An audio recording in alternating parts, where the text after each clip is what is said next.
সকালে যদি আপনি ঘুম থেকে উঠে খালি পেটে কিসমিস ভেজানো পানি খান তাহলে সেটা আপনার রক্ত শূন্যতা দূর করবে। খালি পেটে আপনি যদি কাঁচা রসুন চিবিয়ে খেতে পারেন সেটা আপনার লিভারের কার্যক্ষমতা বৃদ্ধি করবে। আর খালি পেটে আপনি যদি ভেজানো বাদাম খেতে পারেন সেটা আপনার স্মৃতিশক্তি বৃদ্ধি করবে।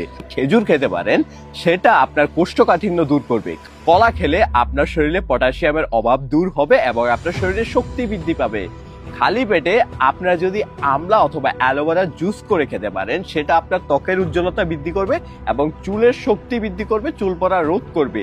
খালি পেটে আপনারা যদি লেবু দিয়ে গরম পানি খেতে পারেন সেটা আপনার বডিকে ডিটক্স করতে সাহায্য করবে, শরীর থেকে বিষাক্ত পদার্থ বের করে দেবে, আপনার হজম শক্তি বৃদ্ধি করবে। আর খালি পেটে যে কাজ করা যাবে না, খালি পেটে কখনো অতিরিক্ত মিষ্টি জাতীয় খাবার খাওয়া যাবে না, খালি পেটে কখনো চা বা কফি খাওয়া যাবে না, অতিরিক্ত ঝাল মশলা জাতীয় বা টক জাতীয় খাবার খেতে পারবেন না।